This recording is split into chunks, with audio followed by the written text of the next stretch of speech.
Bonjour à tous les amis et bienvenue dans cette nouvelle vidéo de Vivre Sainement. Aujourd'hui, nous allons aborder le sujet des vaccins qui nous sont administrés depuis notre chair et tendre en France. Et vous allez comprendre très rapidement que si les résultats d'une étude présentée récemment devant le Sénat américain sont exacts, cela reviendrait à reconnaître un empoisonnement des peuples délibéré et coupable de la part de l'industrie pharmaceutique. Nous allons écouter tout de suite Aaron Siri, un avocat spécialisé dans les litiges liés aux vaccins, nous parler de cette étude qui, bien qu'officielle, n'a jamais été évidemment publiée jusqu'à présent. Regardez.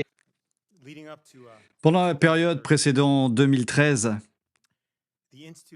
l'Institut de médecine a été chargé par le département de la santé et des services sociaux des États-Unis d'examiner l'ensemble de la littérature scientifique existante afin d'évaluer la sécurité du programme de vaccination infantile des CDC dans son ensemble. Le HHS a payé l'IOM pour cette mission. Après avoir mené cette tâche avec un groupe de scientifiques pluridisciplinaires, l'IOM a conclu, je cite, que les études visant à examiner les effets à long terme du nombre cumulé de vaccins ou d'autres aspects du calendrier vaccinal n'ont pas été menées. Fin de citation. C'est la conclusion de l'Institut de médecine après avoir examiné l'ensemble de la littérature scientifique. Ce qui signifie que l'IOM n'a pas pu trouver d'études comparant comme on le ferait pour étudier la sécurité d'un produit, un groupe exposé, c'est-à-dire des enfants vaccinés, avec le calendrier vaccinal pédiatrique, avec des enfants non vaccinés, ce qui est nécessaire pour évaluer la sécurité du calendrier. En l'absence de preuves de sécurité, la meilleure conclusion que l'IOM puisse tirer est « il n'existe aucune preuve que le calendrier ne soit pas sûr ». Fin de citation. Cela signifie bien sûr que l'IOM ne trouve aucune preuve permettant de conclure à la sécurité du calendrier. Le rapport de l'IOM indique qu'il est possible, je cite, d'effectuer cette comparaison, c'est-à-dire entre enfants vaccinés et non vaccinés, grâce à l'analyse des informations sur les patients contenues dans de grandes bases de données telles que le Vaccine Safety Data Link, fin de citation, qui était auparavant hébergé sur les CDC. Mais à ce jour, le gouvernement n'a toujours pas effectué cette comparaison. Au fait, le CDC a mené et publié un livre blanc en 2015 expliquant comment mener cette étude. A-t-elle été réalisée? Je ne sais pas. A-t-elle été publiée? Non. En 2017, l'un de nos clients, le sénateur Johnson, a dit que l'Informed Consent Action Network souhaitait consulter cette étude comparative entre enfants vaccinés et non vaccinés. Comme le montre la bande-annonce que vous venez de visionner, Del Bigtree, PDG de l'ICANN, avait rencontré le docteur Marcus Servier, alors chef de service des maladies infectieuses au centre médical Henry Ford. Et il a accepté de nous rencontrer, de potentiellement mener l'étude. Il mène des essais cliniques pour des vaccins, notamment pour le vaccin Moderna contre le Covid-19. Lorsque nous l'avons rencontré, nous avons expliqué que c'était l'occasion de faire taire les anti-vaccins qui prétendaient que les enfants non vaccinés sont en meilleure santé. À notre grande surprise, le docteur Service a annoncé qu'il mènerait l'étude. Il a recruté un épidémiologiste en chef et 2 statisticiens au sein du Henry Ford. Il s'agissait de scientifiques reconnus qui avaient sans doute des opinions orthodoxes sur les vaccins. Depuis 2020, j'ai reçu une copie de l'étude. Elle présentait les résultats d'une analyse comparant les enfants inscrits à l'hôpital Henry Ford de 2000 à 2016 dès la naissance qui n'avaient pas été vaccinés à ceux qui en avaient reçu un ou plusieurs. Cette étude était basée sur les véritables dossiers médicaux. Il s'agissait enfin d'une vaste étude comparant les enfants vaccinés et non vaccinés, utilisant des données de santé d'un grand établissement de santé américain, une pratique qui, comme l'a souligné l'IOM, n'avait jamais existé auparavant. L'étude a commencé par expliquer qu'elle visait à réduire l'hésitation vaccinale en assurant les parents que le calendrier vaccinal des CDC est sûr. Au lieu de cela, les chercheurs ont constaté que les enfants vaccinés présentaient un taux d'asthme 4,29 fois plus élevé, une atopie 3,03 fois plus élevée, une maladie auto-immune 5,96 fois plus élevée et un taux de troubles neurodéveloppementaux 5,53 fois plus élevé, dont un taux de retard de développement 3,28 fois plus élevé et un taux de troubles à la parole 4,47 fois plus élevé. Tous ces résultats étaient statistiquement significatifs. D'autres affections ont également été observées, ce qui a entraîné de nombreux cas dans le groupe des personnes vaccinées, mais zéro dans le groupe non vacciné. Par conséquent, il est impossible de calculer un taux incluant les dysfonctionnements cérébraux, le TDAH, les troubles d'apprentissage et déficiences intellectuelles. Par exemple, il y a eu 264 cas de TDAH dans le groupe vacciné et aucun dans le groupe non vacciné. Dans cette étude, il y avait environ 16 000 enfants dans le groupe vacciné et environ 2 000 dans le groupe non vacciné. Le rapport entre ces deux facteurs est donc important et c'est ce que l'étude a comparé. Ces résultats sont inquiétants, notamment parce que ces problèmes de santé chronique peuvent être causés par un dérèglement de système immunitaire et que les vaccins peuvent provoquer un tel dérèglement. Les citations de ces articles figurent dans ma soumission écrite. Dans l'ensemble, l'étude a révélé qu'après 10 ans, 17% des enfants non vaccinés souffraient d'un problème de santé chronique, tandis que 57% des enfants vaccinés souffraient d'au moins un problème de santé chronique, souvent multiple, soit 17% contre 57%. Le seul véritable problème de cette étude et la raison pour laquelle elle n'a pas été soumise pour publication est que ces résultats ne concordaient pas avec la croyance et la politique selon lesquelles les vaccins sont sûrs. Si l'étude avait révélé que les enfants vaccinés étaient en meilleure santé, elle aurait sans doute été publiée immédiatement. Et comme elle a conclu au contraire, elle a été mise en échec. Nous avons exhorté à plusieurs reprises les docteurs Service et Lamoretta à soumettre l'étude pour publication. Ils ont affirmé que l'étude était bien conçue et menée, mais le docteur Service a déclaré qu'il ne voulait pas perdre son emploi. Le docteur Lamoretta a déclaré qu'il ne voulait pas mettre les médecins mal à l'aise. C'est un exemple concret de la façon dont la science des vaccins est corrompue, comment seules les études qui confirment les croyances et les politiques selon lesquelles les vaccins sont sûrs sont publiées. Tout le reste est retiré. Ce biais de sélection est dangereux et a pour effet de corrompre toute la science concernant la sécurité des vaccins. Nous pouvons protéger les enfants des maladies infectieuses et des méfaits des vaccins. Nous devrions et devons faire les deux. On comprend bien pourquoi cette étude ne fut jamais publiée. Si les résultats s'avéraient exacts, c'est clairement un empoisonnement volontaire des enfants depuis des décennies, ce qui expliquerait bien sûr pourquoi tant d'enfants sont par exemple autistes, hyperactifs, bipolaires ou autres. Cela viendrait de ces vaccins qu'ils injectent. Mais attention, c'est des vaccins qui restent néanmoins nécessaires pour sauver des vies par millions qu'ils nous disent. Mais est-ce que c'est vrai que les vaccins sauvent tellement de vies par millions? Alors écoutez le sénateur Ron Johnson. J'aime les chiffres. Dans votre témoignage, vous parlez des estimations des CDC. Je pense que le chiffre final auquel je m'intéresse est une étude selon laquelle les CDC ont indiqué qu'entre 1994 et 2023, les vaccins ont sauvé 1,1 million de vies aux États-Unis. D'accord? Donc encore une fois, je travaille uniquement avec des chiffres, d'accord? Prenons les 1,1 million, je les compare aux 154 millions. J'essaie de comprendre ces chiffres, n'est-ce pas? Donc si 154 millions de vies ont été sauvées en 50 ans, selon l'OMS, les CDC disent que cela représente 1,1 million ici aux États-Unis sur 30 ans. Je commence donc à faire les extrapolations. Et encore une fois, ces chiffres ne sont pas scientifiques, ce ne sont que leurs modèles. Je vais donc poursuivre leur modèle, 1,4 million. Nous représentons 4% de la population mondiale. Selon les CDC, cela représenterait 27 millions de vies sauvées à l'échelle mondiale en extrapolant notre part de la population. Cela représente plus de 30 ans. Donc si on divise ce chiffre par 30, on obtient environ 910 000 par an. Multiplié par 50 ans, cela représente environ 46 millions de vies sauvées. Il y a donc une différence entre ce que disent les CDC, à savoir le nombre de vies sauvées. Encore une fois, ils inventent tout ça. Ils créent simplement un modèle fortement biaisé en faveur de leur point de vue. L'OMS parle de 154 millions. Et encore une fois, je pense que M. Siri a plutôt bien décrypté cette propagande. Et voilà, c'est de la propagande. Ce n'est pas de la science, c'est de la propagande. Mais creusons un peu plus. Dans cette étude des CDC, 1,1 million de vies sont sauvées grâce à 3 maladies. La diphtérie, l'hépatite B et la rougeole. Et M. Siri fait un excellent travail en présentant les chiffres de base difficiles à réfuter. Voyons-les. Diphtérie, environ 750 000 sur ces 1,1 million. Au fait, ces 3 maladies représentent environ 84% des 1,1 million de vies sauvées selon les CDC. Comment calculent-ils cela? Eh bien, ils disent que la diphtérie a sauvé environ 750 000 vies en 30 ans. Cela représente 25 000 vies par an. C'est ce qu'ils prétendent sauver grâce aux vaccins qui préviennent les décès dus à la diphtérie.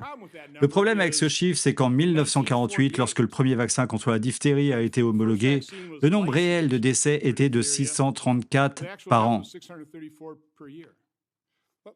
Au fait, affichons le tableau de la diphtérie ici.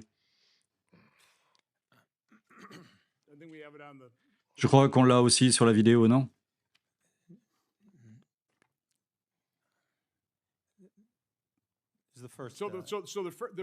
Le premier vaccin contre la diphtérie a donc été utilisé en 1929, n'est-ce pas?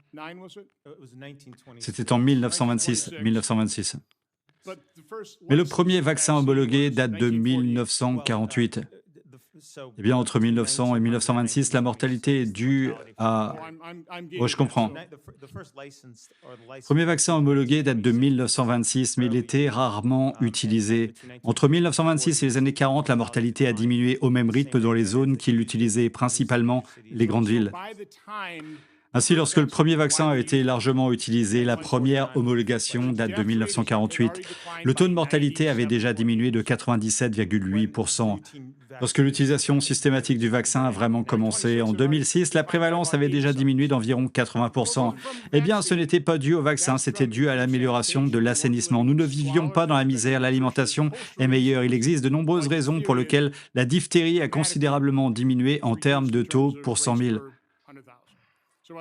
Ainsi, lorsque nous avons commencé à utiliser largement le vaccin contre la diphtérie en 1948, nous avions déjà réduit les taux de mortalité. La mortalité avait diminué de plus de 97% et pratiquement rien du tout de cela n'était dû au vaccin. Cette année-là, il y a eu 634 décès. C'est exact. Et le CDC affirme que nous évitons 25 000 décès par an dus à la diphtérie. C'est l'exemple le plus frappant. L'hépatite B, on parle de 3 000 vies sauvées par an. Mais en 1980, lorsque le vaccin a été découvert, il y avait environ 294 décès par an. En fait, le nombre a augmenté depuis que le vaccin est sorti. On parle d'environ 1700 décès par an maintenant, donc le nombre de décès a augmenté, mais on parle de 3000 vies sauvées. Donc pour la rougeole, on parle d'environ 2700 décès par an. En 1963, avant la commercialisation du vaccin, on parle d'environ 400 décès par an. Donc au total, si on additionne ces trois maladies, on obtient un total de 30 700 vies sauvées par an pour ces trois maladies. Alors que le taux de mortalité pour l'année d'utilisation des vaccins était de 1328. Ils affirment donc que le nombre de vies sauvées a été multiplié par 23 par rapport au nombre réel de décès après l'arrivée des vaccins. Donc encore une fois, il y a toutes ces affirmations, 154 millions, 1,1 million. Les chiffres ne collent tout simplement pas. Et ce qui est très clair, c'est qu'on pourrait afficher le tableau de la rougeole. Vous pouvez le faire rapidement. La même dynamique fondamentale, lorsque nous avons eu un vaccin contre la rougeole, le taux de mortalité par rougeole avait déjà diminué de 98%. Améliorer l'hygiène, améliorer la nutrition, je veux dire les antibiotiques, les traitements. Ce qui est un gros problème pour moi avec le Covid, c'est qu'on sabote les traitements. On ignore les traitements, on investit tout dans l'injection Covid, mais bon, je pense que c'est un point important à souligner. Qu'est-ce qui a réellement fait baisser le taux de mortalité lié à ces maladies infectieuses? Bien sûr, les vaccins ont peut-être contribué à cette évolution, n'est-ce pas? Mais l'essentiel de la réduction de ces maladies s'est produit bien avant la popularisation des vaccins. C'est exact, monsieur Siri? Absolument. Et surestimer les bénéfices d'un produit médical est tout aussi dangereux que surestimer ses risques. Et il surestime les bénéfices sur la base de ces données de plusieurs fois.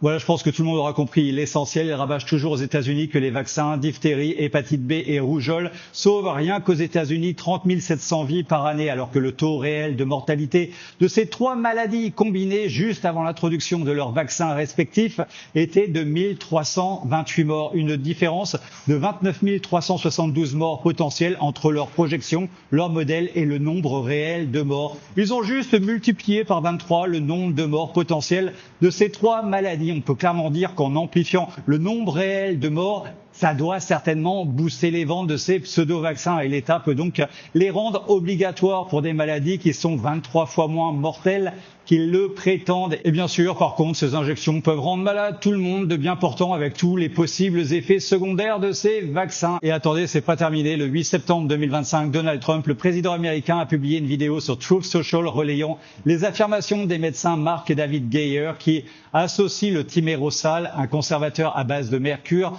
présent dans certains vaccins, à l'autisme, qualifiant les vaccins de poison. Regardez.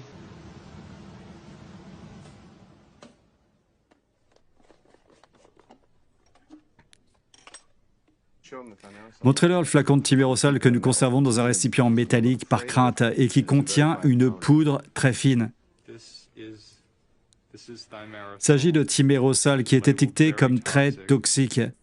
Il y a des effets cumulatifs et peut endommager les reins, le système respiratoire, la peau et le système nerveux.